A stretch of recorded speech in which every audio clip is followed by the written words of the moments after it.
د جنتی سړي درې علامې دي چې په کوم چا کې درې خبرې رالې د الله رسول فرمایي دا جنتی دی د الله رسول فرمایي دا به جنت لرځي. اوله خبره دا ده د الله رسول فرمایي حلال ګوله ګټل پیدا کول خوړل د الله رسول فرمایي دا یوه.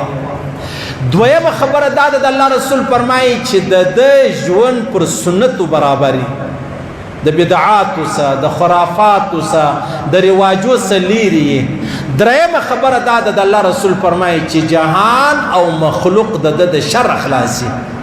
دا سړی چې مړ سي د الله رسول فرمایي دا جنتی دی او دا به جنت لري. درې علامې پیغمبر علی السلام د جنتی وښولې.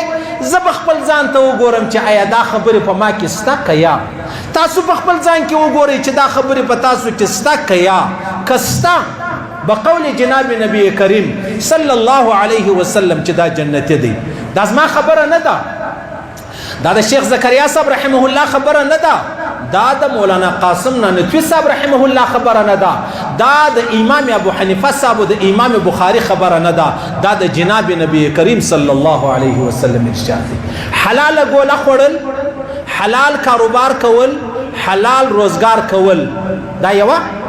دویمه خبره دا د ژوند به زما او ستا پر سنت وي، زما او ستا په ژوند کې به سنت تر رواج او تر بدعات و ما او تا ته محبوب وي. او دریمه خبره دا د جهان به ستا د شر خلاصي. د الله رسول فرمایي دا جنتی دی او دا به جنت لري. زه به اندازه ولګوم چې یاره زما ګوله حلاله ده که یا او تاسو م اندازه ولګوئ. یعنی په لمنځو کې موږ غښتلي یو، په زکاتو کې موږ غښتلي یو، په روزه او په حج او په تبلیغ او په جهاد او تلاوت او په نفلو کې موږ غښتلي یو. لیکن د کاروبار په حواله چې حلال کاروبار په دې کې تقریبا 99% انسانان چې دی هغه په ګناه مبتلا دي.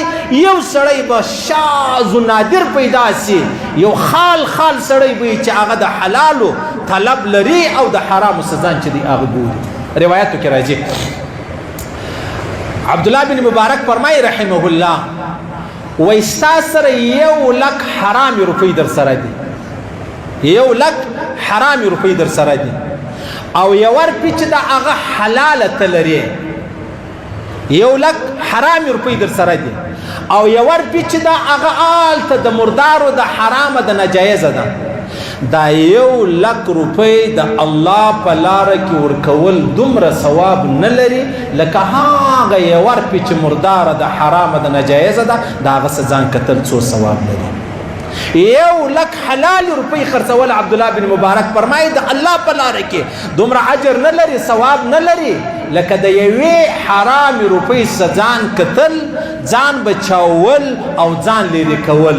زما او ستا په ژوند کې دا ډېر ګران موړ دی چې ما او تا به په خپل ژوند کې د حرامې روپۍ څه ځان چې دی هغه ګورو.